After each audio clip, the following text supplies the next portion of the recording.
guys, welcome back to the Mad Girls Club. It's your host, Michaelle, but you can call me Millie. And sitting across from me, we have Miss Jessica Tafoya, also known as Jake the Great on social media. She is best known for having one of the coolest, award-winning, also featured on Forbes. She has a beauty salon by the name of the Mod Labb, and I am so excited to have you here. I'm so excited to be here. I can't wait. I'm going to tell you everything you need to know. Yes, y'all heard that. She about to tell us everything. I know, like, everybody has probably been waiting to, like, see you on something to get, like, more tea on you or whatever. And let me just say, I gave her a list of questions, and I gave her the option to, like, let me know if there's something she didn't want to talk about. And she didn't highlight anything. She was like, I'm down to talk about whatever. Yeah. So I thought that was like really, really cool of you. I'm an open book. I have nothing to hide. So I'm like, ask away. I will answer it the best I have. Even my team will come to me and be like, Jake, I have a question. And my response is always, I have an answer. So whatever I can tell you, even if I don't know it, I'm going to try to give you the best knowledge I have of that question. Love that. Yeah. Well, I guess let me start off by saying, how was your weekend? What's life like for you during the week? I will tell you, from the week to the weekend, it's pretty consistent. My weekends are usually way more chill than what people think they are. I've tried to find this balance, especially coming into motherhood again. Congrats, by the way. Thank you. Such a big gap in my children. But the dynamic is very different from my son. I want to know, because I'm in your situation right now. I don't have a baby yet, like another one yet, but my son is 9, and I want to have another one soon, but that's already like a big gap. So tell me all about it. So with that dynamic, if you know anyone who knows me or who knew me before, right? I can't say who knows me because I have evolved and changed as a woman, right? As we should. Right? So going into motherhood with my son, I felt like I was on this train that was kind of like building momentum, right? I had become a hairstylist. I went into hair school after I had him. Okay. I knew that I had to have some sort of direction. I was 19 years old when I had my son. I was a kid. I was a little girl. I had no idea what I was getting myself into, but I was absolutely head over heels in love with his father. And I, was like, this is a man. I'm gonna spend the rest of my life with him. Let's go for it. Let's do it. We ended up meeting. 6 months later, I was pregnant, right? So I felt like it was time to grow up. My son helped me grow up in a lot of different ways. And I felt that it was important for me to build a career very early on in life because I needed to make sure that he had some type of stable foundation because my parents worked their butt off. I don't know if I can cuss in here. Yes, go ahead. We're all for it. My parents worked their ass off. So because of all their sacrifice, we were very blessed. And I thought to myself, okay, well, they did it. I need to do it too. And I need to do it exactly how they did it. Maybe not on the same path, but I need to be successful. And I need to be a business owner, and I need to have a good, solid foundation for my son. So I went into this, like, mommy train mode of just, like, work, right? And I blinked, and then my son was, like, 13 years old. And I look back on that, and I felt so disappointed in myself and so disappointed in the route that I took in so many different ways, and we'll get into that later. But I just felt like such a failure as a mother because I had taken his childhood and I was completely absent from that because I wanted to build something substantial for him, when in reality, if we think to ourselves back as children, we go back to that moment when we were kids, when we felt like we really needed our parents. We didn't care about what kind of car our parents drove. We didn't care about if we had a big house. We didn't care about the money in their bank account.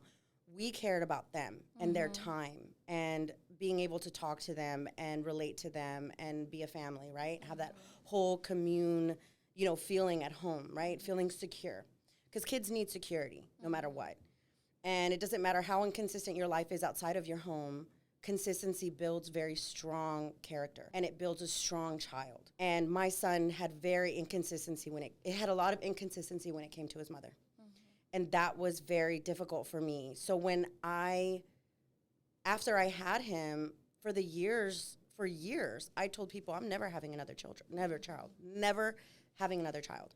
I'm done. He is my only one. He is my only focus. I'm going to work, and sacrifice all this time so that whenever my business is finally flourishing and I can take time away, I'll at least be there for him in his teens and in high school, right? Which is so shitty. It's so shitty. That mind and that train of thought, to me, now that I see it, now that my daughter is 1 and 1.5, and it's so shitty. And I felt like such a failure. So when, lo and behold, I find out I'm pregnant, to me, I felt like this is my second chance. Like this is my second chance to be the mother that I couldn't be for my son. And then when I found out it was a girl, oh my Lord. Let me tell you something about that moment. So we had a gender reveal at Topgolf, which was so cool. And we did this thing where it was like he hit the golf ball, and then the whole like Topgolf was in on it. So the lights would flicker. It was at night, so the lights were flickering blue and pink and blue and pink and blue and pink, and then it led up to it, and then bam, pink. That's so nice. And in my head, I wanted a girl.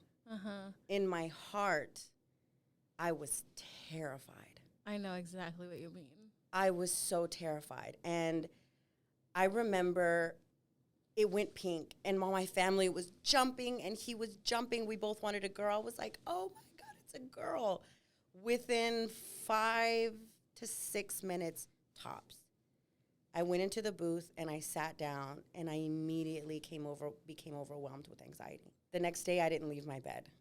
I was in tears from morning to evening. What made you so scared about having a girl? I was terrified because the world became so much scarier, right?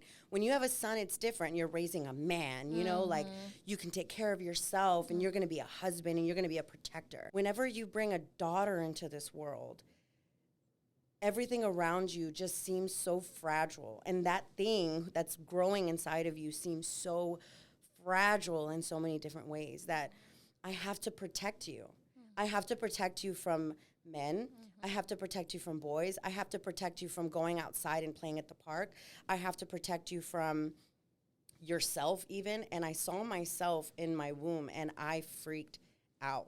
I was like, I cannot have another me, right? I cannot build another me. I have to build better. I have to make her stronger. I have to make her more aware of her surroundings so that whatever happened to me as a child will never happen to her as a child, right? So I was so scared. And I remember my dad called me. I'm really close to my father. He called me, and he was like, because we were on Zoom. We had all our family on Zoom who couldn't be there. And Rumi's daddy's from Nigeria, so he had all of his family in Nigeria on the Zoom too. And he called me the next day, and he was like, congratulations. And he knew something was up, because I was like, thanks, Dad. And he took a moment, and he was like, baby girl, what's wrong? And I just let it out. I was like, Dad, like, what if I mess this up? What if I ruin her life? What if, like, how am I supposed to protect her? And he was like, Mija, I thought the same thing when you were born. You figure it out as a parent. You're a mother. So in reality, when we take a step back, right, we can blame our parents for this. Oh, you're ruining my life, like I hate you so much. But in reality, your mother was just a woman trying to figure it out. Yeah. Your father was just a man trying to figure it out. So I felt like I cannot fuck this up. Yeah. Because if I succeed in creating another me, like, what exactly am I putting out into the world, right? Because everyone can look at me as face value, right? They're like, oh, she's successful. She's got a great business mindset. She's very independent. She's X, Y, Z. But nobody knows the terror and the inconsistency and the insecurities that I dealt with inside throughout my entire childhood. Nobody knows those things. I've masked them very well, and I've found a way to mask my insecurities very well by projecting them in my security. Like, oh, I'm very secure. You don't know. But inside, I'm like, oh, my gosh, I'm just a little girl. I'm trying to figure it out for myself, right? Mm-hmm. And that's where we become human, right? Because I'm not a robot. Right. And people see me as like this, like, business building fucking robot, right? I'm like, yes, like building momentum, and I'm going. But I'm just a girl and a mother and a child and this little a normal person that has feelings. And I have feelings, and I'm so, but I was raised to be very tough. Mm-hmm. I was raised to, you don't cry. What's wrong with you? Like, no, you are a strong girl. You snap out of it. And so I found time to cry in the shower. I found time to cry in the car. I found time to cry when I was alone, or I found time to cry when I was in the back and nobody was around me. Like, okay, I'm good. Ooh, yes. I know exactly what you're talking about. Mm-hmm. Mm-hmm. So I didn't allow myself to be human to the people around me, right? Mm-hmm. I didn't want that for my daughter. I wanted to build someone who felt okay with showing her emotions and being very intentional about showing those emotions and knowing what the hell she wanted in life. And knowing, I feel like when you know what you want in life, Michelle, you also know what you don't want in life. And you're okay with setting those boundaries for not only the people around you, but your husband and your partner and your parents and your siblings and your family and your employees. You are so, it takes nothing to set those boundaries for people. I never had boundaries. I was a yes man. I was whatever I can do to make the people happy around me. If I have to come in at 6 o'clock in the morning because that client needs me, I'm going to be there.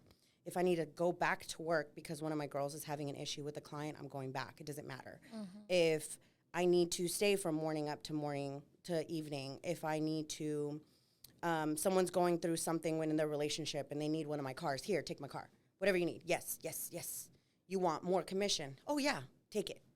Not knowing that it was going to drain the profits from my business. I didn't care. I just wanted people happy. Well, that says a lot about you as a person, too. It does and it doesn't, because it says a lot that I'm willing to do the most for other people. But you never get in return. Not even get in return. You can't give with the expectation of getting anything in return. That's one thing my parents always taught me. If you're going to give $1,000 to somebody, never expect it to come back, right? I gave without hesitation because it filled my mind and it made me feel good about being able to give back to people so that I could avoid dealing with myself. I was able to carry everybody in the weight of everybody else's problems so that I didn't have to sit home in silence and think about my own issues. It was an act of avoidance. Is it selfless? Absolutely. But I was being selfish to myself. You know what I mean? I wasn't taking the time and building this mental peace that I had in my head to take care of me, right? Because you are the most important person in your life. You are the most important person in your children's life. Like, our children flourish off of who we are, right? We build their future. I had posted something like this a while back, and I got so much response on it because I had posted a picture of my baby girl. She was sleeping.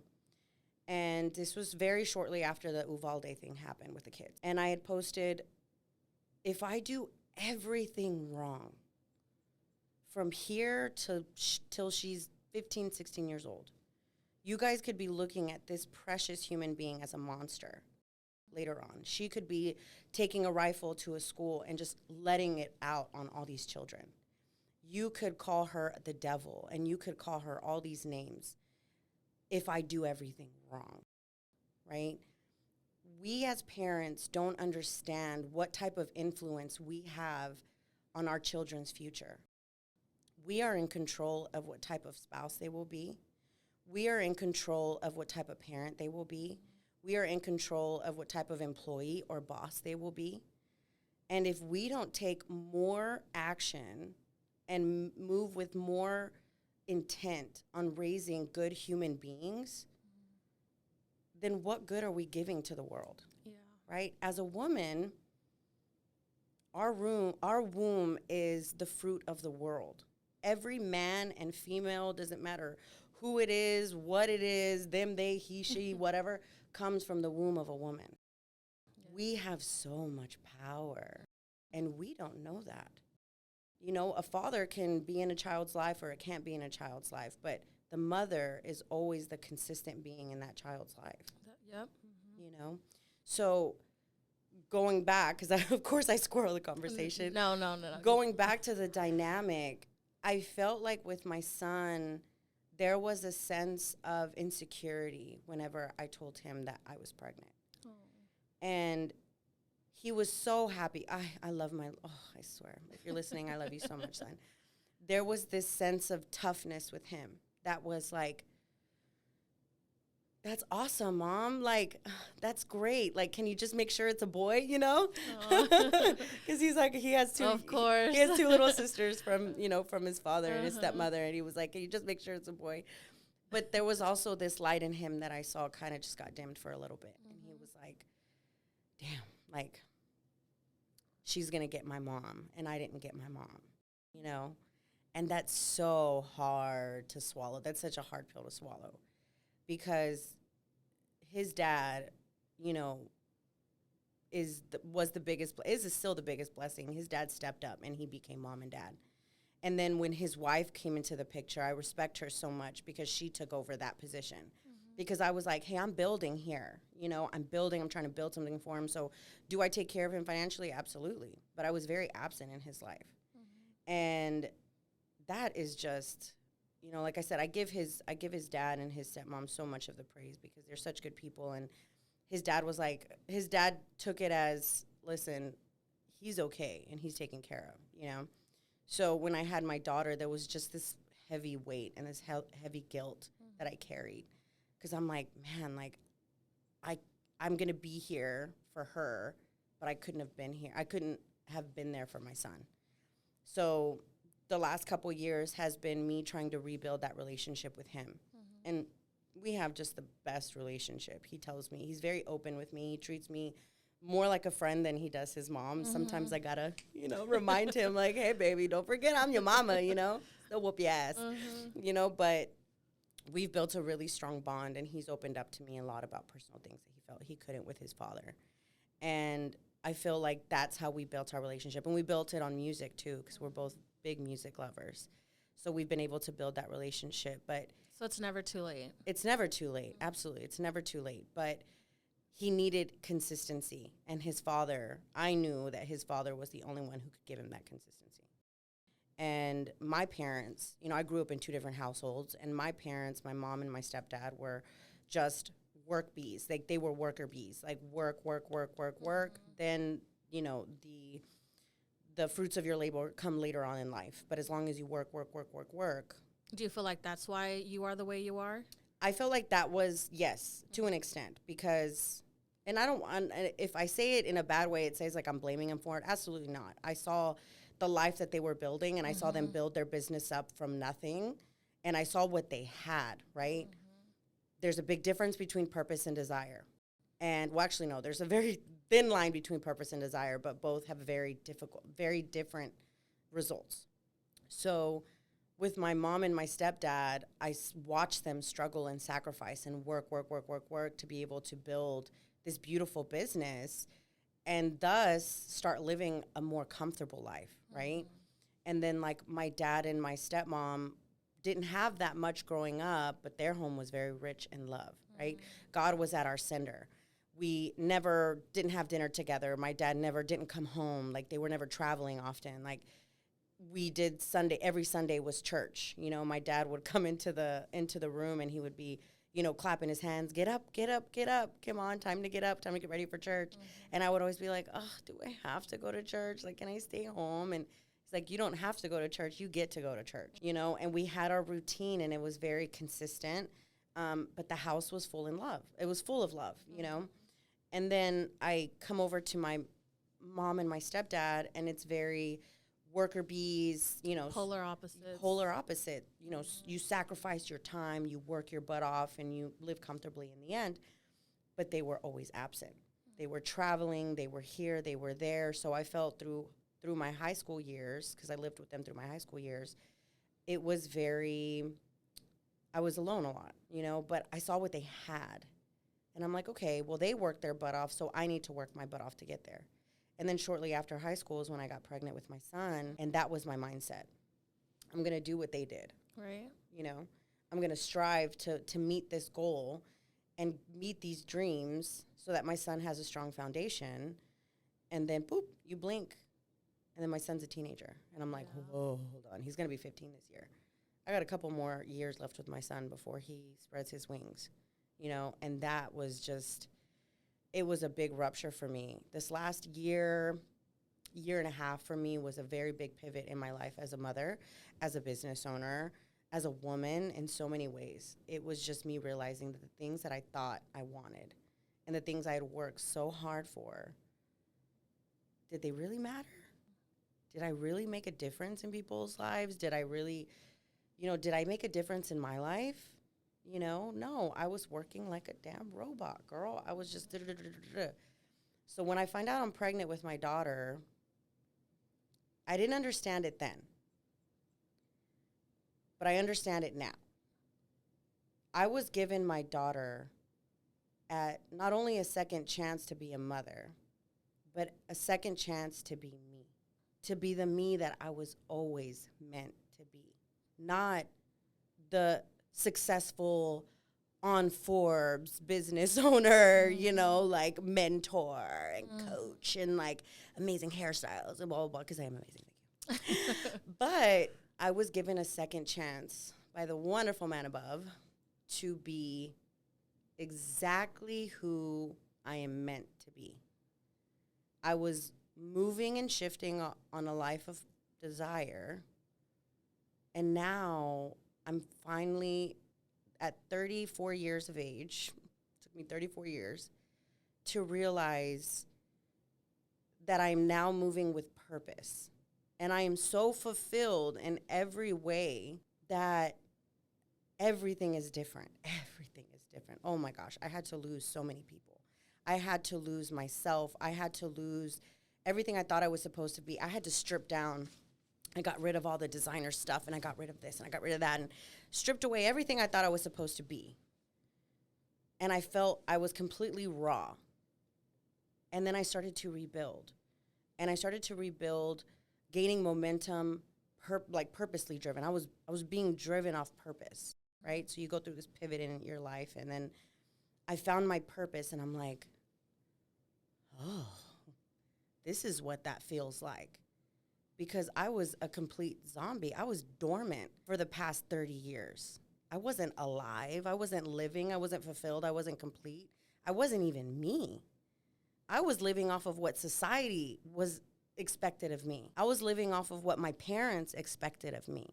I was living off of what social media labeled as successful. But was I really successful? I was on the 27th floor in a condo that I had always dreamed of, overlooking downtown, and I was alone. And I was empty. And I was lifeless. That's not success. That's not, that people strive to conquer and to hold power. Conquer yourself first. You will allow other outside sources to conquer you until you conquer yourself. When you conquer what's in here, and what's in here, there is nothing outside of these four walls that can conquer you. Do you know what I mean? Like, I finally feel like I've conquered here for me. And I have worked through my traumas. I have met my problems and my issues and my insecurities, and I faced them head on. But I couldn't do that with all of this, all of these burdens and carrying all of these things that I thought I was supposed to be. I had to strip myself down completely.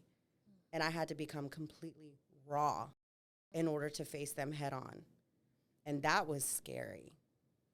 Well, I know we just met, but I just want to say I'm proud of you because although you were like, I'm, 34, you said, right? Mm-hmm. I'm 34, and I feel like you said that like, dang, like it took me forever. But honestly, like you figured it out, though. There's so many women who spend their whole life up until, their death, that they never, ever get to know, like, how to find themselves, what self-love means, like, how to live life for them and not other people.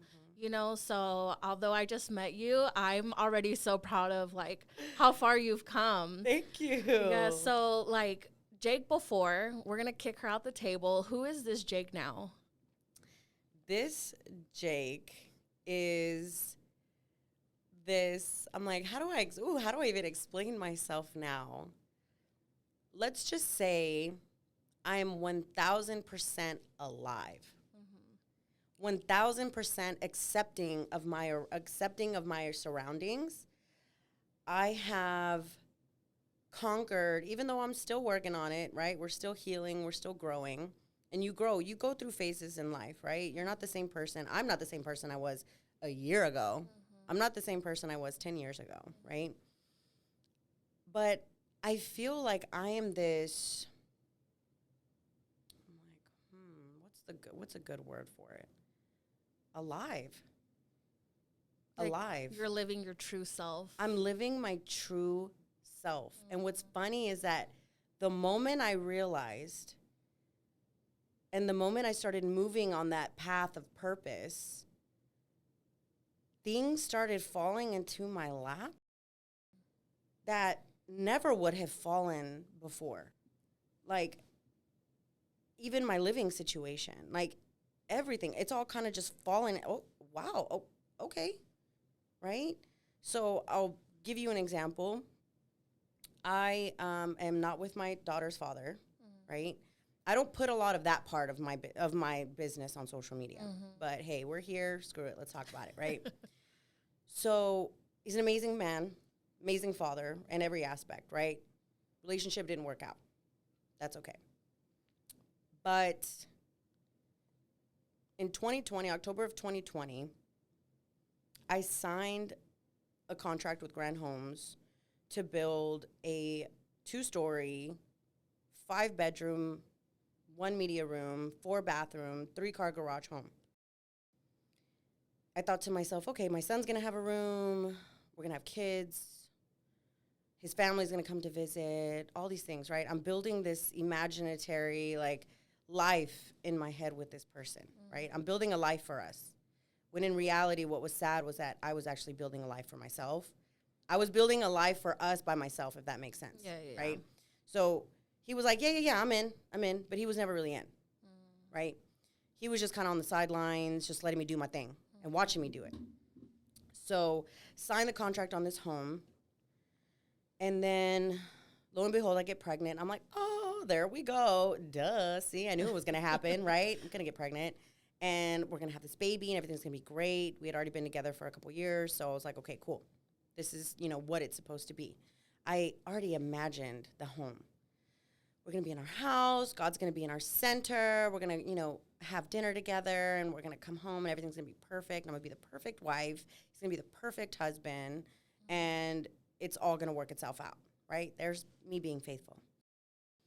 In reality, I was being delusional because he was doing everything in his power to prove to me that it was not what it was, girl. But lo and behold, I signed the contract. We put $20,000 down on this house. Then I have my daughter. I had a rupture in the middle of the pregnancy. Some things came out. And then my whole life just kind of started to unfold and unravel, basically. What I thought it was, it wasn't. And 2 months after I have my daughter, actually 3 months after I had my daughter, I'm single.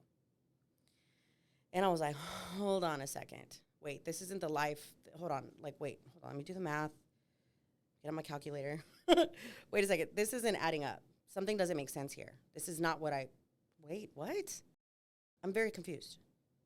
This was the life that I wanted. This was the life I was working for. Gave him everything he wanted, cooked, cleaned, was a perfect girlfriend. I'm, good person, didn't treat him bad, was, dressed up, give him everything he wanted. Like, wait a second, what? Fast forward to 3 months ago, I finally went to that house because they were finally finishing the build on it. It had taken forever. It had nothing to do with us. It was Grand Homes, inflation, blah, blah, blah. I hadn't gone to that house since it started being built because of what I was going through in here. It was too hard for me to face. that the life that I thought I was supposed to have wasn't going to happen. And I was going to be moving into this home by myself. That was so hard for me. So throughout this entire process, I never visited the house. Builder calls me, hey, we got to do a walkthrough. We're almost done. We need to like make sure we have all the Cat 5s and electrical where it needs to be, blah, blah, blah. So I swallowed everything in me and I went to the house. After the builder left, I stayed in that house and I cried for like 3 hours. And when I mean 3 hours, I'm not joking. I literally was sitting on the wooden stairs crying my eyes out. Like, this is not how it's supposed to be. This was supposed to be my home. Love was supposed to be in this house. God was supposed to be our center. We were supposed to have dinner together. We were supposed to wake up together, go to sleep together. This is not what happened, you know? After that release, I started to visit the house more, right? And then when I closed on that, what I realized shortly after that was that that house for me was my accountability. That house represented my accountability. That house represented my delusion. It represented my recklessness. It represented so much for me that the day I closed and I got the keys, I went and stayed in that house. And I didn't cry, and I didn't feel hurt, and I didn't feel sad. I didn't feel anything. I actually wrote a letter to the house. And it said, I can tell you pretty much verbatim what it said. It said, this house, what I wanted for this house was love. Mm-hmm. I wanted God to be at the center of this home. I hope that a family fills this house with laughter. I hope there are children running up and down the stairs. I hope that you find God, and I hope God is at the center of this home, and I hope that you never forget that this house was built with love. I thought this house was supposed to be mine, but it was never mine. And I signed it, the owner of this home. And I hid it in the attic inside of the insulation. I hope the owners don't know where it is. They're going to go look for it, right? And I hid it in the insulation, and that was my closure on that chapter of my life.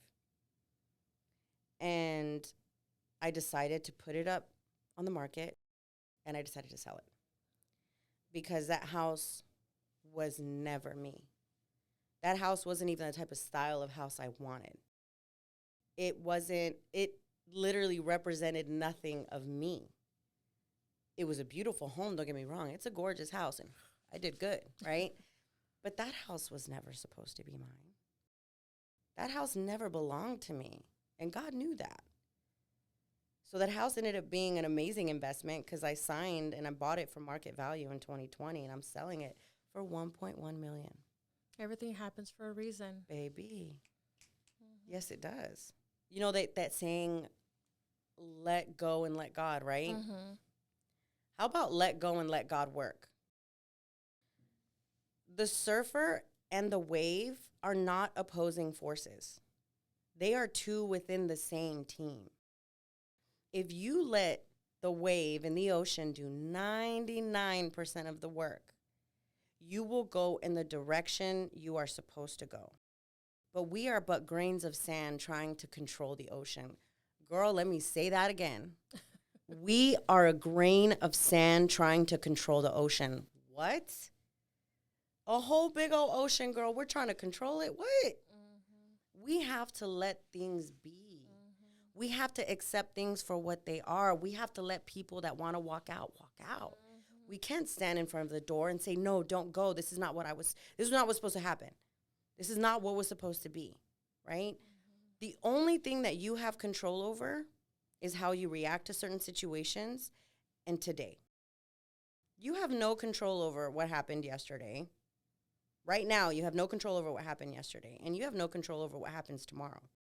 You have control over the next 24 hours, and that's it. Not even what happens an hour from now. You have control over it right now, girl. We're going to take this drink of water because we need hydration, right? Mm-hmm. I'm going to move with intent because I want to move with intent. Not I'm going to do good things because good things will eventually happen to me. No. I'm going to do good things right now because it feels good, right? I'm going to move with good intentions because it makes my soul feel good and it feeds my soul. I'm going to do good for the people around me because it feeds my soul, because it makes me happy. I never got into the hair industry to be this powerful business owner. I got into the hair industry because I loved making women feel good. I loved it. I found that out in hair school. I had a client who cried in my chair, which it freaked me out because I was like, hold on a second, what did I do wrong, right? She loved her hair so much that it brought her to tears. She was like, no one has ever done my hair like this before. When she left, I sat on that chair and I literally was like, this is why I'm here. This is my purpose. Because if she can see what I see and I have control over that, how many other women can I influence? How many other women can I pull a mirror up to them and show you this is really what I see? I know you probably don't see this, but this is what I see. There was this Dove commercial that I saw and it hit me so deep. And it was, I don't know if you remember that commercial, right? Who watches commercials now? Everyone's streaming. And it was a FBI sketch artist who you would give him the description. I think I know which one you're talking you about. Remember that? Yeah. And they put two people. Yeah, I think it was two women. It was women. They put two women to look at each other for a little bit. And then one woman would describe how the other woman looked. And then that woman would describe how she looked. And when he would show them the two pictures next to each other, the picture that the other person explained to them looked so much more like her than the picture when she explained herself. And that hit so deep because that's how we move. We're in the beauty industry. We are not in the industry of making people look and feel ugly. We are behind every runway. We are behind every Met Gala and Grammy red carpet. We are behind every trend, every Vogue magazine. We are behind everything. There is a team of people who bring out the beauty in these women, and then they splatter it on the cover of a magazine, and then the world is like, wow. Some of those models are the most insecure people you will ever meet.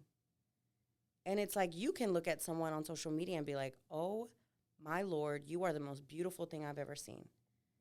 But she can probably look at herself and be like, ugh, I need to lose 10 pounds. Yep. Oh, my gosh, my stretch marks. I hate my earlobes. What's wrong with my bottom lip, right? We'll find anything wrong with us. Being behind the chair gives me an opportunity to show them the reflection that I see. And that's always been why I got into the industry. It's always been why I've moved. It moved me. It made me feel so good. Mm-hmm. And it fulfilled me in so many different ways because I see how women walk in sometimes, right? I read body language really well. Mm-hmm. So I see how they come in, and I've even taught my team how to read body language. Like, I see how they come in, and I also see how they leave. And a woman with confidence, baby, we can rule the world. We can rule it in so many different ways. We've just conquered ourselves. We can look at ourselves in the mirror and be like, oh, my Lord. We are conquered, you know? And we walk out and we move differently and we walk differently and we go to Target. And I would tell my girls, too, sometimes, I'm like, what are you going to do today after they have this fabulous hair? And they're like, oh, I'm just going to go home. I'm like, girl, you better go by Target. You better go to the grocery store. You better do something. Don't take this and just go home. Yeah. You know? And then, like, when I see them taking pictures and selfies, I'm like, you finally see what I see. You know? And that's part of the beauty of being in this industry. Yeah. It's so beautiful to be here and to have that power and have that control over how someone else feels and bring out that beauty inside of them and show them, hey, this is what I see. I want you to see it too, right? And a lot of people look at hairstylists like, oh, you just do hair, you put some foils in, you do this, you do that. No. You know, and don't get me wrong, the industry is flooded with people who saw hairstyling as like a trend, and usually they're in it for the money, right? But you can tell the difference between the two. You can tell the difference between someone who's there for money and someone who's there with heart. I've been in the industry for 13 years. I've owned for 10 years. I've had so many people come and work for me, and so many people leave too. I can tell you exactly who's coming in and moving for the money and who's coming in and moving with heart. I can see right through that. Just because I know what heart looks and feels like, I can see the difference between the two. And a big chunk of my team, big chunk, maybe a few that, weren't moving in the right direction, but I would say 95% of the people that I hired and took under my wing and mentored were moving with heart. Some of them got strayed off of the path of desire, and hey, it happens. But they were moving with heart. And I made sure that they were moving with heart. And if they weren't, then they had to go. So I'm like, what question? I don't even remember what you were asking. No, girl, I'm like looking over here scrolling because I'm like, okay, she done answered all of these by herself. But no, I think everything you said is just so beautiful. Like when I go to the salon, get my hair done, and, I never think about, the other side, like the other person, the person doing my hair, and why they're doing it. So, like, I know why I'm making this podcast, to help other women and, give them advice and let them know, like, they're not alone through their struggles and things like that. But I guess I never looked at it the other way from, just getting your hair done, which technically now is not just getting your hair done. No, baby, I'm looking for something. We've had so many clients. I've had so many clients that came and sat in my chair who were just going through stuff. We love to vent over there. We love to vent, yeah. So when you're going through something and you feel like this need for change, right? I'll have clients that come in and they're like, we've been blonde for a couple years, and they're like, I want to chop it off and go dark. Mm-hmm. Girl, I will grab my stool, sit right in front of them, like, what's going on? Are you okay? Like I had a client who I had blonde for a while, and I love her. She's still my client, love her to death. She reached out to me out of nowhere. She was blonde. She was like, hey, I really want to go dark. It's time. Like, I just want to give myself a good trim, but I want to go dark. And I'm like, whoa, like, you want to go dark? Mm-hmm. She didn't give me any details, nothing like that. This was shortly after COVID. And she came into my chair. She just looked different. Mm-hmm. She looked like this light was missing. Something was up. And I was like, got behind her, and I'm like, hey, what's going on? You okay? Because I knew something was wrong. And then her husband passed away because of COVID. And he loved her hair dark, so she wanted her hair to be dark for his funeral. Girl, we sat down. I got in that stool, and we sat down, and we cried for hours. And it was just, you go through things as women, right? You lose and you gain and all these things. Like, women, being a woman is not easy. For men that are listening, being a woman is not easy, right? We got to walk in stilts, put our war paint on every day. Like, it's not easy. I was telling my husband, went to the movies, and I'm like, who the hell invented these heels? Because my feet hurt. Okay. I'm like, take off my shoes when no one's looking, And it's not being easy being a woman. So when you go through these periods of loss, the first thing you think of is like, I got to change something. And it's like, go to the salon, and, we're there with open arms. Bring all your burdens and leave them here. Take your confidence and go. You know what I mean? You don't feel like when your clients come to you, or clients in general go to like, or maybe you don't feel like this, but other hairstylists might, where like we go and we, vent. Do you guys ever feel like, I'm not in the mood to listen to this right now? Like, I have my own stuff going on. No. And the reason being is because being behind the chair is our escape from reality, right? Mm-hmm. It's our escape from our own personal issues. When you're doing something you love, the outside world doesn't matter, right? When you're doing something with intent and something you truly love, what they say, do what you love and you'll never work a day in your life. Mm-hmm. That is the most honest quote, whoever came up with that, it's true. Because when I go get behind the chair, I'm not carrying the burden of what happened outside those walls. I'm not carrying the burden of what happened on my way to work.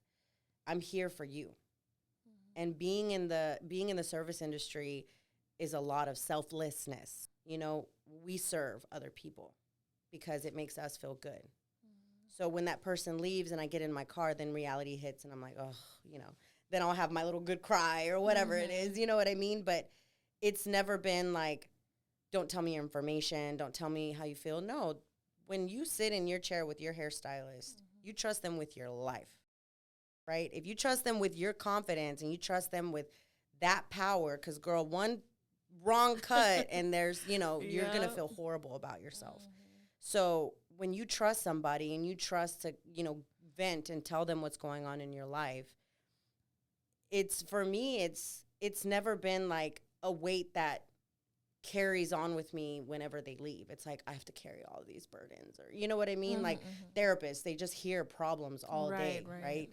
We're here to solve problems. So I can have someone coming in feeling like she looks like Queen Fiona, and she leaves looking like J-Lo. She leaves, not saying she looks like Fiona, I'm saying she can feel in her heart that she looks like that, but when she leaves, she feels like J-Lo. You know what I mean? So it's like, leave your burdens here. You take your confidence and go. Like, love that. Go on, baby. Like, you go conquer the world. I'm sorry for what's been eating at you, but I hope you feel better by looking better, right? So it's never been hard. It's never been difficult to carry, and it's like it doesn't, I feel like it doesn't even carry. It's like we're the filter and then we just let it go, right? But I do. Sometimes I'll like make notes in their client profile, like, hey, this person was going through this, check up on them next time they come in. Like if you look at my client notes, it's funny. Like I make all kinds of notes, not only their formula, but I'm like, this person's, birthday is next week or the next appointment is right before her birthday, bring her coffee or whatever, because I have a lot of clients, so it's hard for me to keep up. But it's like you pick up where you left off, and you build these relationships with people, especially your clients. I don't see my clients as clients. I see them as friends. Some of them have been with me since my suite. Girl, that's 10 years, 10 plus years. These people know me. They've been with me. I've been to them. They've been to me. Girl, we be like crying together. Like it's a beautiful thing to be able to connect with people. And when COVID happened and we became disconnected to everybody, that was very scary. And the reason being that is because we thrive off of connection. We're humans. That's in our human nature. We thrive off of connection from other people. So when you're stuck at home alone in your silence, ooh, baby, there you go, having to deal with yourself. Yeah. That's scary. That's very scary. So whenever everything opened back up, we were all so desperate to connect again. And I didn't realize how much I needed my clients until COVID happened. And it wasn't just needing their money, honey. That had nothing to do with it. This was me needing my connection with people. And they didn't realize how much they needed me until COVID happened. That was very scary. Yeah, it was. That was a whole movie situation that happened that I never thought would happen in real life. Girl, we lived it. That's crazy. You know that's going to be in the history books. Yes. Our children's children will read about it, about the great pandemic of 2020, and then the recession that came after. Whoa. Like we are a living, breathing history. Yep. That's crazy. It is. I want to get a little bit into, your salon, your business. You said that, you started your journey to help women feel beautiful, not only inside but outside and vice versa. At what point during that whole aspect of you owning, your little suite to, I don't know, moving up, like at what point did you begin to own your business or open the Mod Labb? Like, why did that come in your head? Well, coming from a home of entrepreneurs, on my mom and stepdad's side, I come from a family of attorneys. Like, girl, politician, like short heel, business suit, like that's just, politicians, like lawyers. I'm like, I don't want to be in an office. Like, that's not, but I felt like I had a lot to live up to. If I was going to do something with my life and they were going to support me on it, I had to be successful at it. So when I got into the industry, I went in with the intention of being a business owner. Okay. Right? I went in with the intention of being successful at what I was doing. This wasn't like, oh, I just want to do hair and, no, I knew I had to be.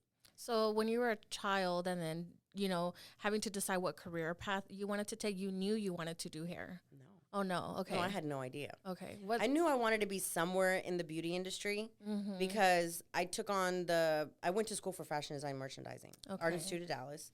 And when I got pregnant with my son, I was interning and I wasn't making any money. And when I got pregnant with my son, I got really scared. And I was like, okay, I got to do something. So I went to go work for my parents' law firm. And I was there part-time, trying just to build up some type of financial stability for my son. And, you know, his daddy had a job and stuff, but I needed to make sure that I contributed as well. So I went in with the intention of just kind of building at least a strong foundation and then deciding what I wanted to do with my career. Girl was 19. Who knows what they want to do with their life when they're 19? But I knew I had to do something. When you have a kid, there's this sense of responsibility that I can't just go through life blindsided. 19-year-olds should not have that kind of responsibility thrown on them.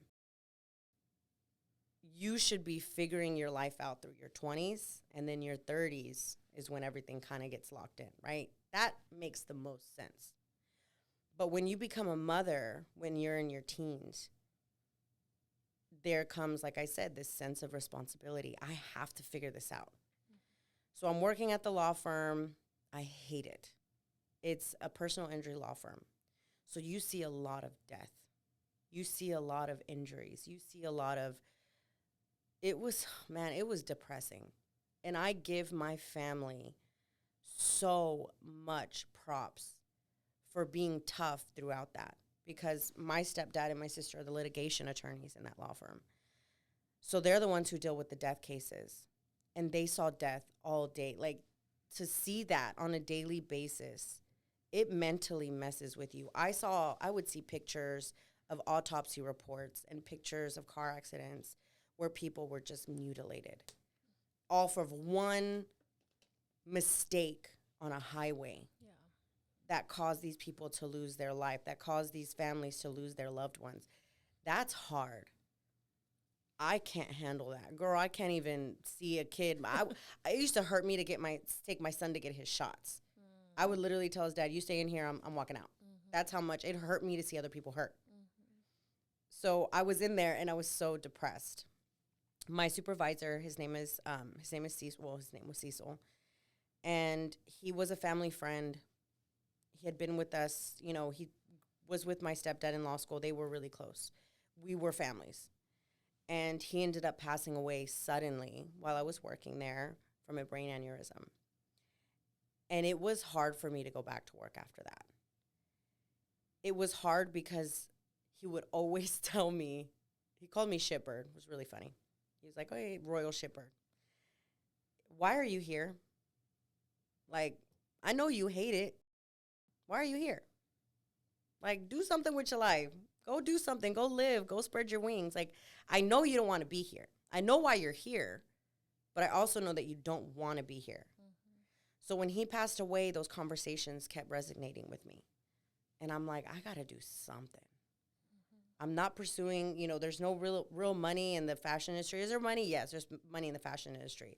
But it takes years to build up the direction that I wanted to go. I didn't want to do merchandising. I didn't want to work for Neiman's and be a buyer. I wanted to design clothes. And that's a huge funnel. A lot will go in and barely anything will come out of that, right? I didn't have that time. I wasn't 19 with no kids and had 10 years to do that. I was on a time limit. I had a son that was going to be here in 6 months. I didn't have a choice. So I was like, okay, well, I love the beauty industry, so what route should I go? Makeup. I like doing makeup. Maybe I can do makeup on like film or TV shows or something. Like, let me look into that. Went to go visit a hair school, Ogle. And I remember sitting down with the admissions counselor, and she told me, can I ask you a question? And I was like, yeah. She's like, are you sure you want to be an esthetician? She's like, it's very, like, quiet and calm and, like, peaceful, getting a facial or a wax or whatever. She was like, your vibe and your energy is very, like, outgoing. She goes, have you ever thought about being in the cosmetology? She's like, cosmetology would give you an opportunity to still do makeup, but also play around with more. With the cosmetology license, you can do a lot. And I was like, maybe. And she's like, I'll tell you what. I'm going to give you a week in the cosmetology, in that program. If after 1 week you're like, it's not for you, you come back and see me, we'll switch you over to SD. And I was like, okay. Plus, cosmetology was 1,500 hours at the time. It's now 1,000. It's 1,500 hours at the time. And then esthetician was only like 700 hours, I think. Mm-hmm. So I was like, again, here, tick, tick, tick. Clock's ticking. Son's going to be here soon. I need to get this career started now. I was in this like panic mode, this rush. I sign up. We do a trial run. Within 3 days, I'm like knocking at her door. Wendy, I want to be a cosmetologist. I don't want to do esthetician. She was like, I knew it. And what was funny is years later, after I opened up my business, I went to a hair show in Austin and I ran into her. And I gave her the biggest hug. And she was like, honey, I am so proud of you. She goes, I see what you're doing. I'm following your every step. I am so beyond proud of you. And I was like, it was you. Like, if you wouldn't have given me that direction, who knows where I would have been. Girl, I probably would have been in some med spa doing facials all day, not really fully being happy. But hair made me happy. So I knew I had to do something. I knew I had to start building a career, and I was on a time crunch, right? Fell in love with the cosmetology industry, and I was like, screw it, I'm here. Let's do this. Got through school, went to my very first salon outside of school. And that salon was amazing. When I say amazing, it wasn't this Jose Yabert, fancy, $300 balayage. This is where you were first working at? My first shop out of school. And it was a small mom and pop shop off of Irving Boulevard. And it reminded me of my dad's house. Very humble and very loving and very giving. It was a very home environment. Did they do the most fancy stuff? No. We didn't charge an arm and a leg to do hair. The owner was she had been doing hair for like 20, 30 years.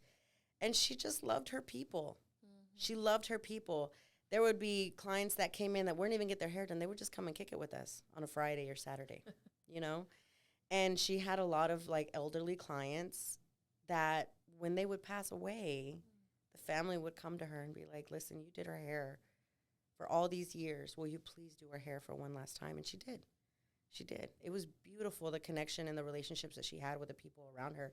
She welcomed even me as if I was her own child coming into her home, and she opened her door for me. And I and I still am to this day so grateful.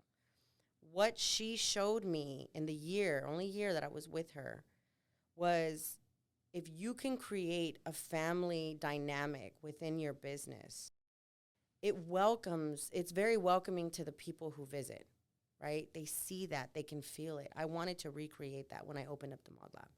I knew that for sure because I had visited other salons. I used to get my hair done at Jose Yabert. I used to go to Visible Changes in Dallas, which nobody knows that. If you know it, yes, okay. I went to, it was the Collin Creek Mall. I used to get my hair done at Visible Changes by this amazing hairstylist named Bella. And I was just like, no, no, I want this type of dynamic with making it a little fancy. You know what I mean? This is the type of dynamic I want to build. So I took what I could. I learned. I spent my year there. And at the time, I was getting my hair cut. I used to get my hair cut with this, with a salon in the Bishop Arts District. And I was in love with that place. Like, that was my goal. Like, I'm going to work there one day. Like, I know it. I love this place. You walked in and it was a vibe. There was graffiti on the walls. One half was a barbershop. The other half was salon chairs, and it was owned by a couple. Husband was a barber. Wife was a hairstylist. The wife is the one who did my hair. And me and her had this awesome connection. I would come in, they had the music blasting, and it was like the kind of music I like. Girl, it was like it would go from like Marvin Gaye to Billie Holiday to like Madonna. It was like it was such a vibe. Like, that was the place people got their hair done. And I'm like, I really like it here. But I'm not ready to work here yet. right? So I got out of school, spent my year there, and then I reached out to the owner, and I'm like, I really want to work here. She was like, well, we don't do commission like your last shop, but we can do booth rent. I can, make it cheap and let you work up to it. And I was like, bet, I'm here. I'm there. I left my other salon, my first salon, with like a handful of clients. And when here we go, get my calculator, do my numbers. That's about right. I should make it. No, nobody tells you how difficult it is to uproot from that type of home environment into a new place and expect everyone to follow you. Hell no, they didn't. So when I got to the next salon, I lost almost every single one of my clients. Wow. And I was paying booth rent. Honey, booth rent, rain, sleet, sunshine, it don't matter. Rent is due. So I was going into my husband's pocket at the time, and he was helping me pay my booth rent because I didn't have any clients. But I'm gonna tell you what I did do. I was there from sun up to sundown every day at that salon, just waiting for someone to walk in. We did take walk-ins. Sun up to sundown, I started finding ways to make money within that. I was making jewelry, and I'd be at the shampoo bowl, like at the little table, making jewelry and stuff and selling that just to try to bring in some type of residual income. And I did everything I could. When a client would come in, I would give her the best experience, and that's how I started building clientele. Because I went from the ground up. You don't come out of school and go booth rent. You build a clientele first, and then you go booth rent. Within that time, was social media really present or no? No. Instagram had just become a thing. Okay. And I'm grateful because one of the hairstylists working there, she put me on Instagram. We're still great friends. And she was like, post pictures of what you do. People need to see. This is your portfolio. You're not walking around with a book saying, look at what I do. You don't got a website. Social media is free. Take advantage. So I started building up a social media presence there.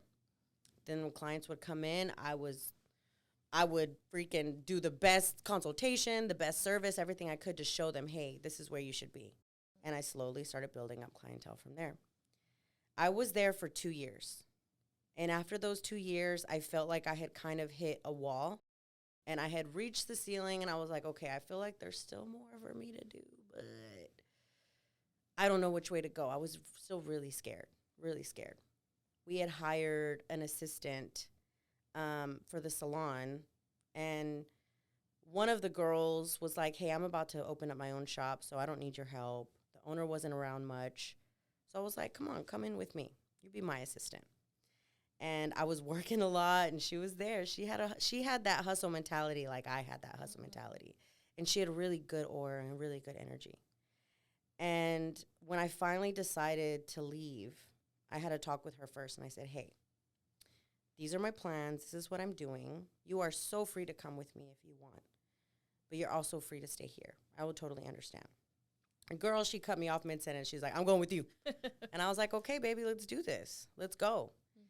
When I opened up the salon, when I opened up the suite, because that's where I started on Winnetka, when I opened up the suite, she was there with me by my side.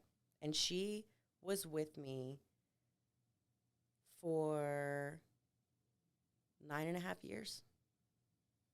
She stayed with me through all of that. She was my right-hand man. It was a beautiful thing that we had. Absolutely beautiful. And it was cool. Like when I opened up the suite, it was just me and her. We were just trying to figure things out, see where it went. I was just like, hey, like I just want a cool place that's my own to do hair. So this is when you opened up your own beauty salon? Yes. Was it named the Mod Labb? Yes. Okay. Yes. My logo was very different. I had a whole wall of vinyls. And it was just different. It was different, but it was mine. It was mine. And it was a good feeling. It really was, but it was very scary. I had no idea what I was doing. I don't have a business degree. I don't have an accounting degree. I was just a hairstylist. That's it.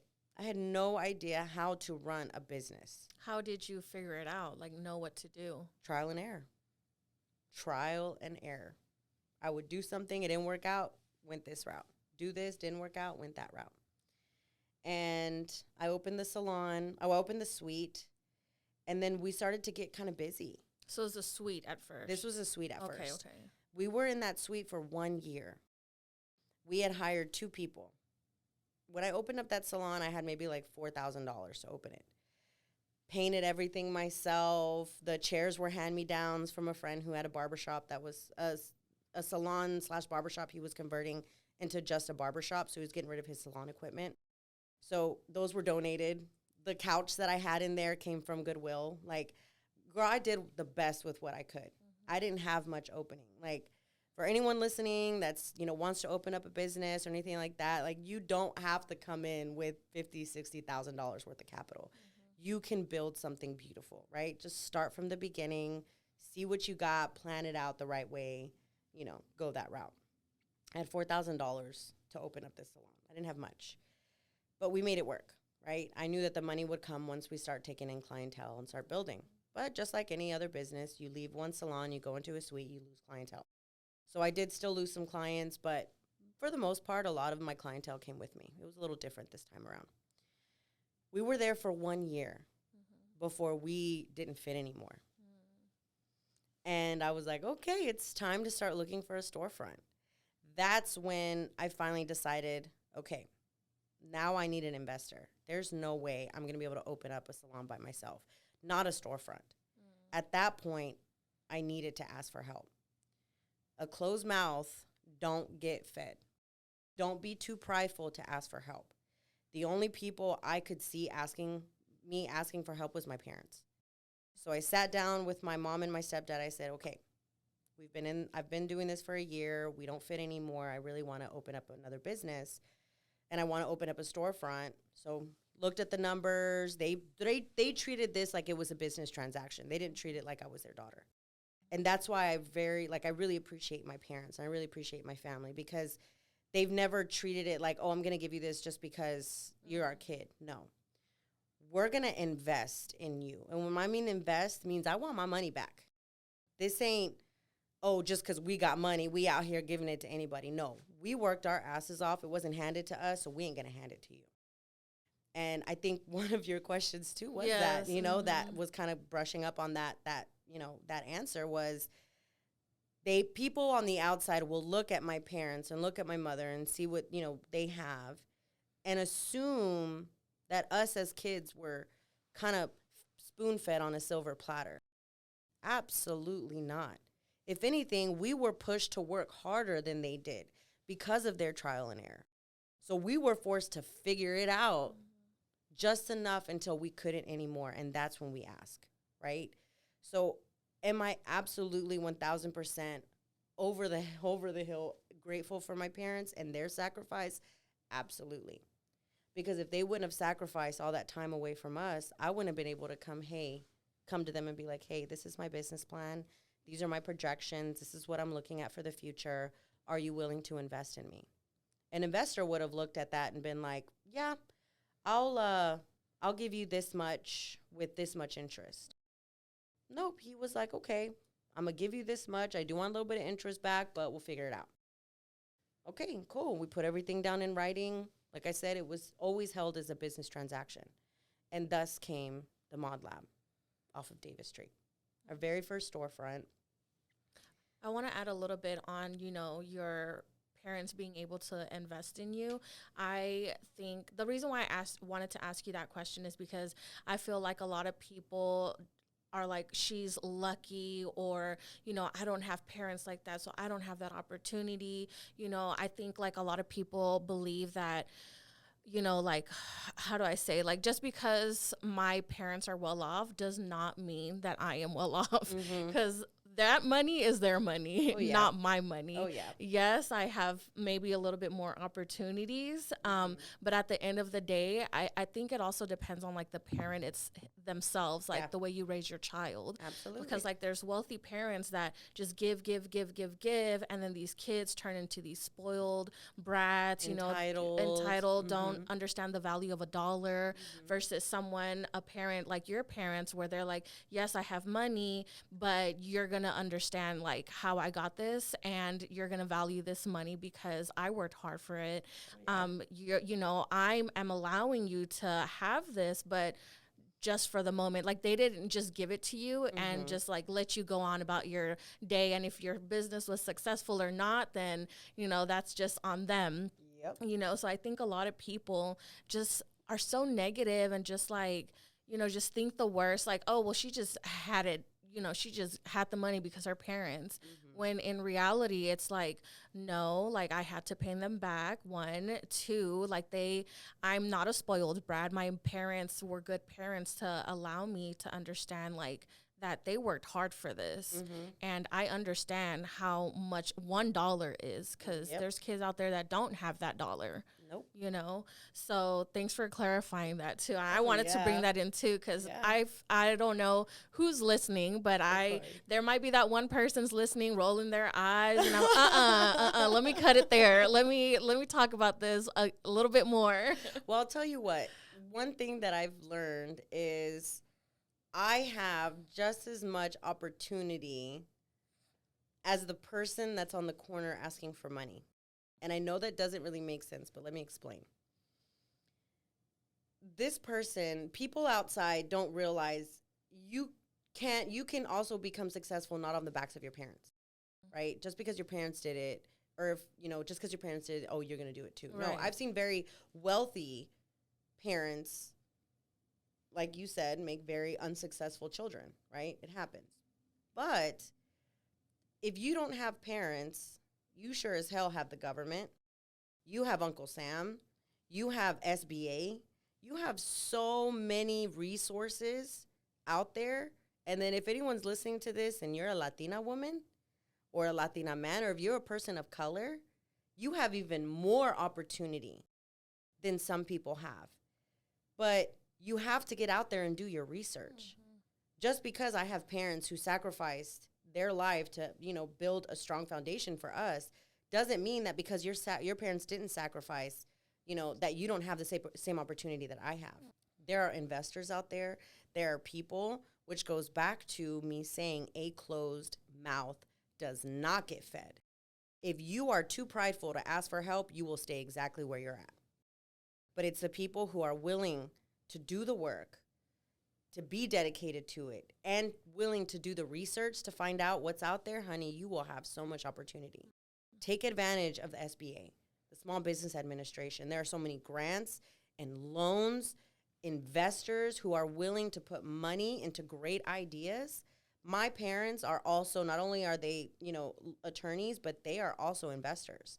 My stepdad has so many people that will come to him, and he's invested in so many different companies, you know, that have become successful. Some haven't become successful. Hey, that's what happens. But there are people out there who are willing to help. Open up your damn mouth and ask for help.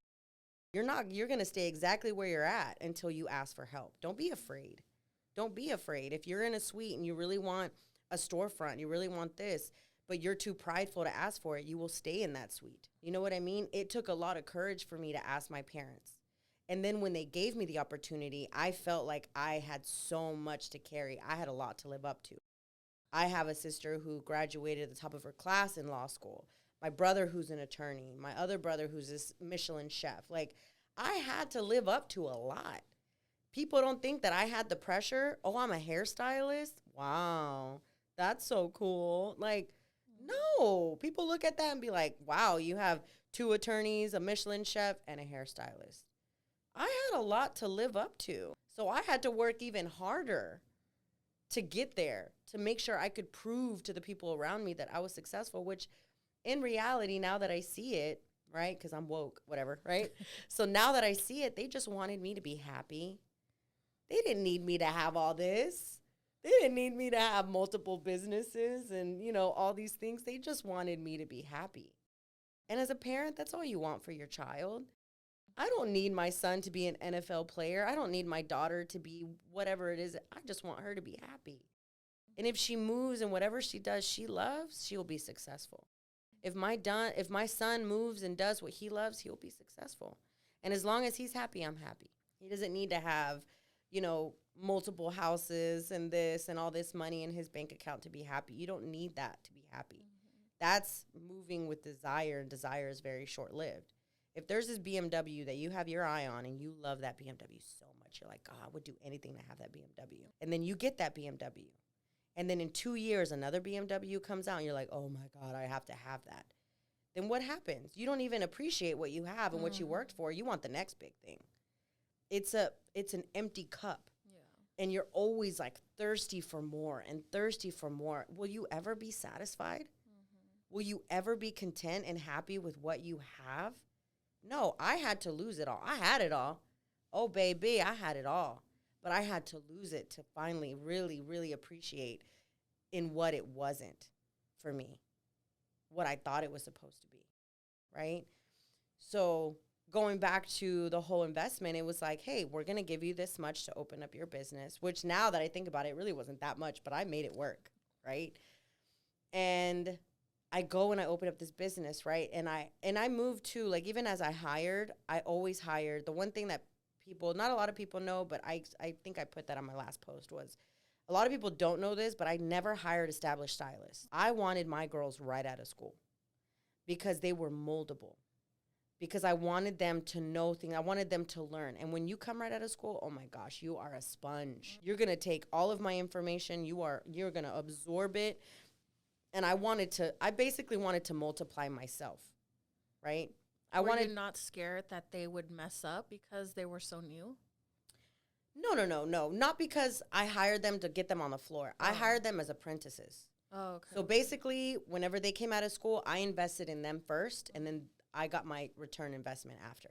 Does that make sense? Okay. So I hired them as an assistant, and I paid them to learn, right? Unheard of, isn't it? Right? I'm going to pay you, but all I want from you is just to learn and absorb everything I have to offer. And then after a year, you're going to start on the floor, you're going to start making money, and then I get my return on my investment. Gotcha. Right? So everyone's like, oh, what's the secret? What's the secret recipe? That's the secret recipe. But a lot of people and a lot of hairstylists and business owners are afraid to do that because they're like, well, I'm going to take this person in. I'm going to pay them, teach them everything they know. What if they leave? Well, then they leave. I've had people do that. Come in, learn off of me, and then be like, all right, I'm out. Going to go do my own thing. And you don't give them contracts or anything like that? No contracts. Never had contracts down. If they're meant to go, they're meant to go. If they're meant to stay, they're meant to stay. And I had a really high retention rate with my team because of it. I didn't need you to sign a contract to tell me you were going to stay. If you felt it was your time to go, you go. As a business owner, it's hard for people to understand. That's one of the most important parts of being a business owner. You are the stepping stone for people's future. Welcoming people in, knowing that they're going to leave one day. Don't you want that for your team? I hate how I left my last salon because I felt like she was bitter about me leaving. She didn't want me to spread my wings and grow. Girl, that's our job, especially when I'm bringing them in as little birdies and little chickies. I think that has to do with jealousy, envious, not wanting someone to be better than you. That part, right? So I've always known that from the very beginning. And every person that has came and sat down with me and gave me their 2 weeks notice, I've always made them understand that. I am your stepping stone, honey. I am not your end goal. I hope that you've learned what you could. I hope that you took what you could from me, and I hope that you spread your wings and you fly, right? Because if you fly and you succeed, that means I did something right. Business owners have a really hard time understanding that part. You will welcome them in and they will leave just as quick. That's okay. That's part of being a business owner, especially in the salon industry. Don't you want your team to be successful and happy and go out and live and figure it out? When I closed the Oak Cliff location, that was probably the hardest for me because I didn't want to close. This wasn't something I wanted to do, Everybody wants to know why you closed. I know. I didn't want to close that salon. I had to close that salon. But what I didn't realize then was this was their slingshot to finally go out and spread their wings. If I wouldn't have closed, they would have stayed because they were very comfortable there. And you're not going to grow in your comfortability. You will never grow in your comfortability. You have to become uncomfortable to grow, right? Why does it hurt to go to the gym every day? Why is it dreadful to wake up to go do your run or your meditation? Like, oh, I don't want to get up. I want to stay in bed, right?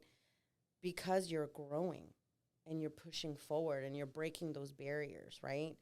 So I always knew that, and like I said, I didn't always know. I knew that up until recently is when I realized that. Like, I had to for them to finally grow. Because some of the people that were there had been with me, like, you know, my assistant when I first opened, she had been with me for 9+ years. She was part of our founding fathers and how we built this salon. I'll never take credit. I didn't do this by myself. I did it with the team, right? It takes a village to build something beautiful. It takes a village. And if I wouldn't have closed, she never would have gotten the courage to go out and spread her wings. None of them would have. So in reality, it's like, as much as it hurt me doing and as much as it hurt me saying goodbye, it also filled my heart knowing that they were finally going out and spreading their wings. Now, what was the reason for closing?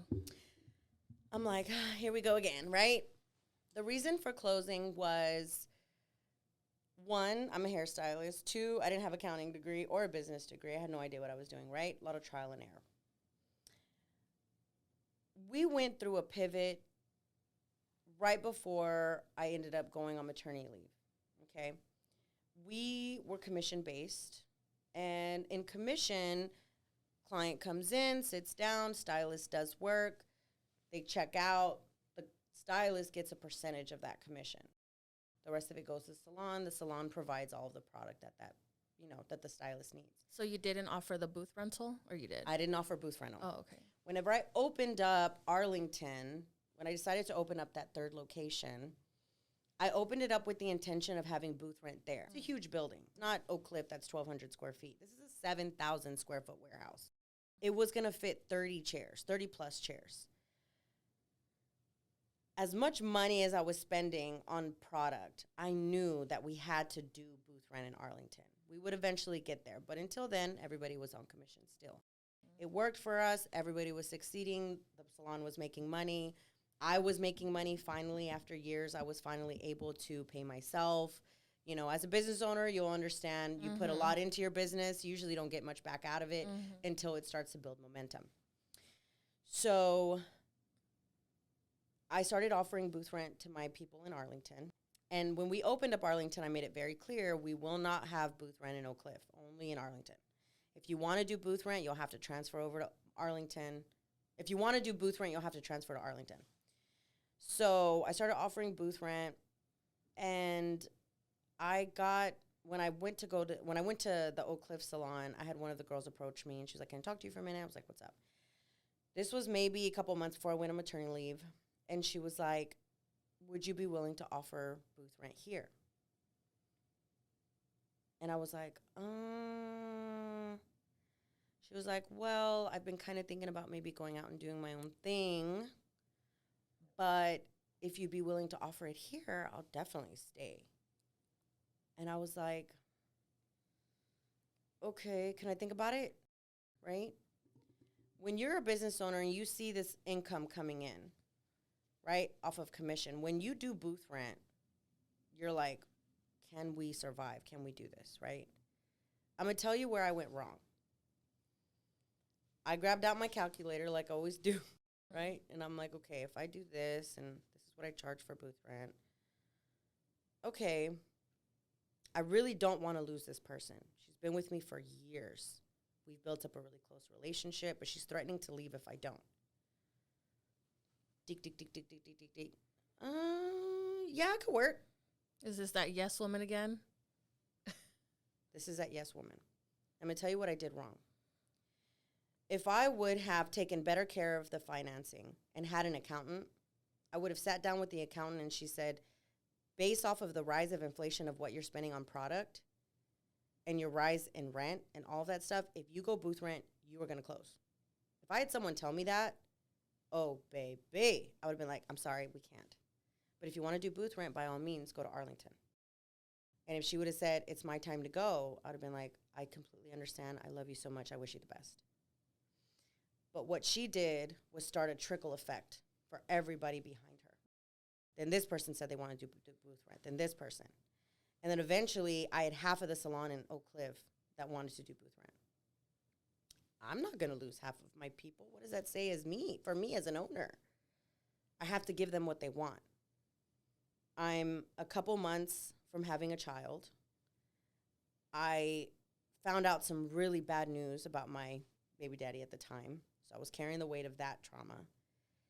Then across the street at the Body Lab, then they approached me. Can we do booth rent too? Okay. Get my calculator. Tick, tick, tick, tick, tick. Okay, well, as long as the bills get paid, I'm okay. So we change. We go hybrid.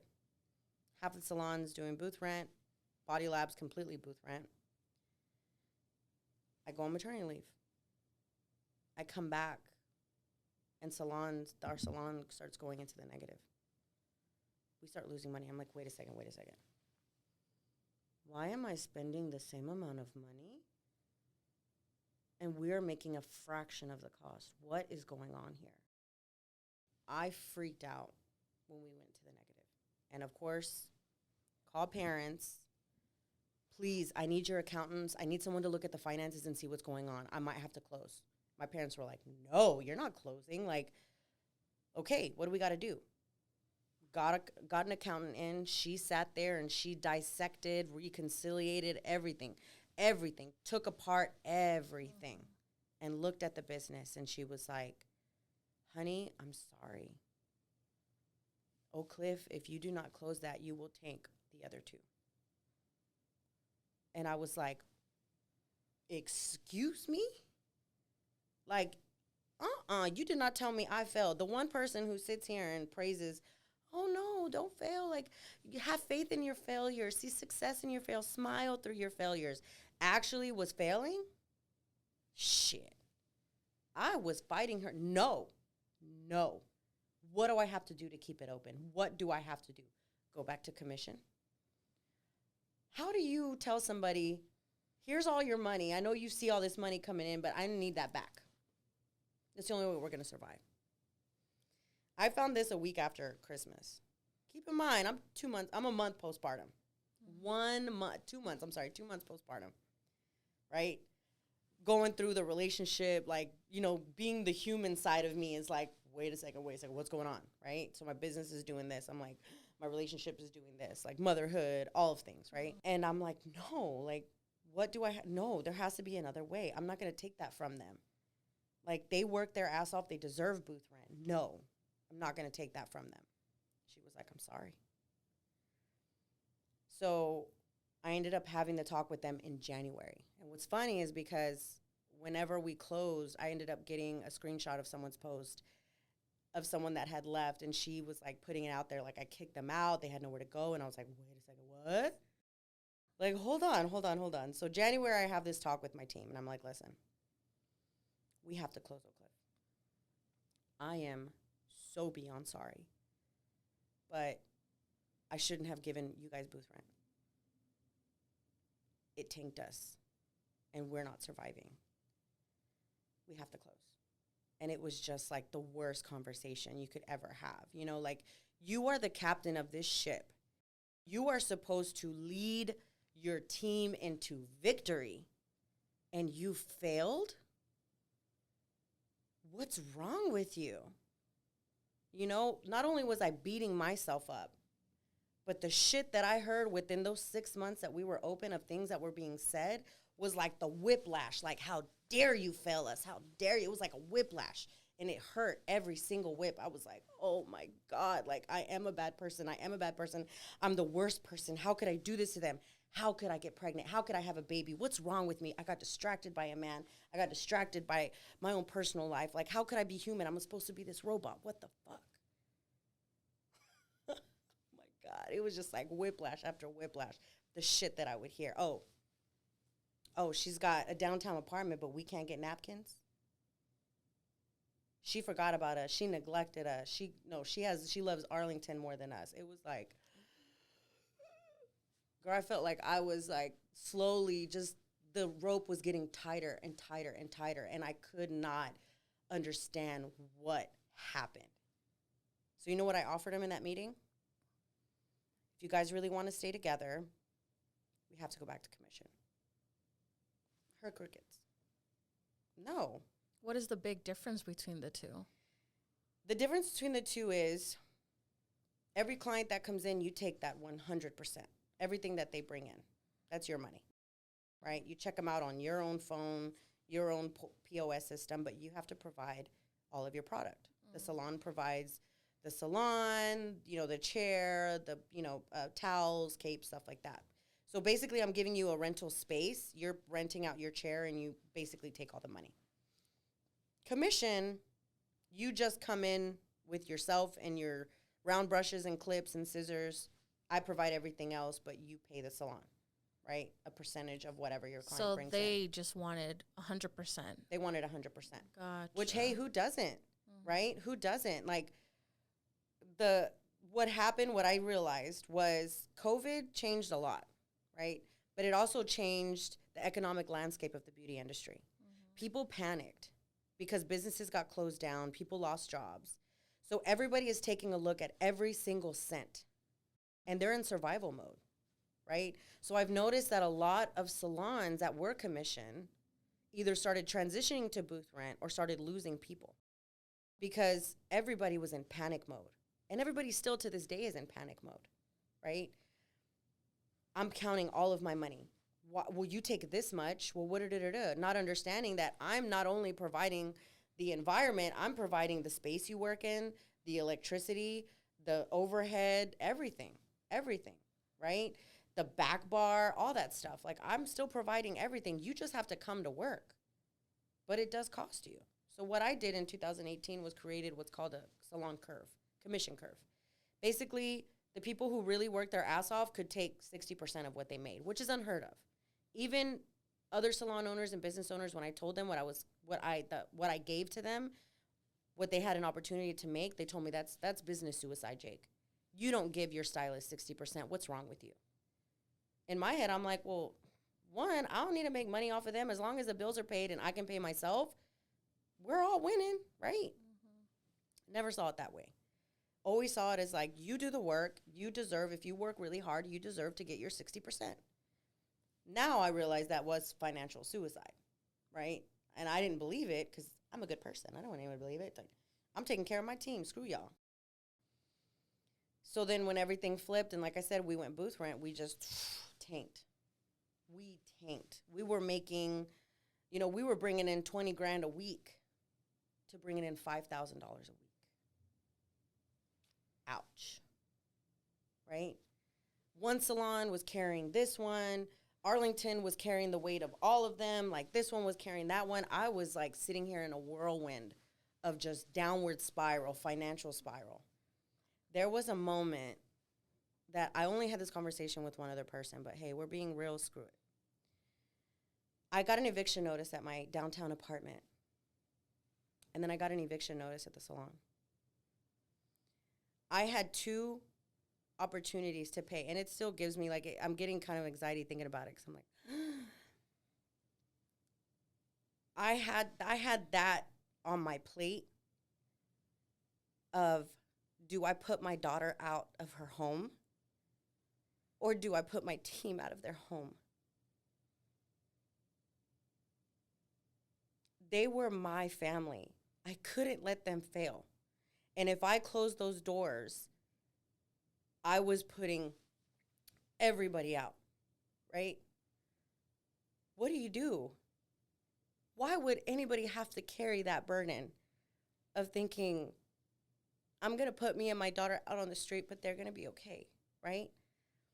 That was so hard. And I ended up paying my rent at my apartment because of that.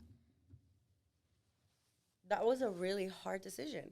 I was like, shit. And I tried to finesse the situation, and we ended up having to close 2 weeks earlier. So when I told my team in January we were closing, I told them we were going to close in June. I think it was May that I had one of the stylists come to me and say, hey, where we want to move isn't going to be open until July. Can you push it to July? If it was up to my accountant, we would have closed in January. She's like, you need to close now. And I'm like, no, we need to give them at least 6 months to figure out what to do. I can't do this to them. Knowing that those 6 months were going to be really hard financially, really hard. And I had to make the decision to pay my rent at my apartment. And I took that decision because I was thinking about my daughter. And because of that decision, we had to move out 2 weeks before our scheduled date.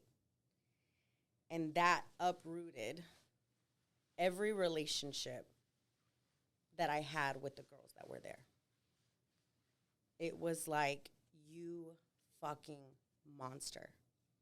How dare you put us out of our home? How dare you close the doors on us? How dare you be so irresponsible? Oh, honey, there were bills coming in. I knew what bills were due, but there was no money to pay them. That was hard, to be with a new baby, alone, single, losing your businesses, no money to pay things, and the whole, like, all the spotlight is just on you, and everything you're doing is wrong. Everything you're doing is wrong. It was like, what in the fuck happened? Hold on, God. I've never moved with ill intent. I've never taken from my team. I've never taken from their pockets. I've never stole from anybody. I've always wanted everybody to win around me. Hold on. I followed your manual on how to be a good person, and you do this to me? I still fail? What the hell is going on? And I actually started to believe that I was a bad person. I started to believe that, like, I was undeserving of anything good. I deserved to go through what I went through. I deserved to lose all those people. I deserved to lose those businesses. I deserved. You didn't work hard enough. You thought you worked hard morning to evening? Why didn't you live there? Why didn't you sleep in the break room, Jake? Why did you buy a new Range Rover, Jake? Why did you get that stupid apartment, Jake? I actually would talk to myself like that. That's detrimental. That's detrimental. And I went into such a dark space that, girl, I don't even want to tell you what my thought process was. I was in the deepest depths of my shit. And it was hard, girl. And I was praying and crying daily, like, someone please just call me and ask me if I'm okay. Like, not one time. No one? No one. Not one time did someone reach out and say, Jake, is there anything I can do to help? What do you need? It was me. You took this from us. How dare you, monster? Whiplash. Ka. How, I know this is a little off topic, but if they're listening to this and they maybe now realize they fucked up, how would you feel about it now? Baby, I take the blame for what happened. 1,000%. But that still doesn't make it right for them. You know? Let me tell you something.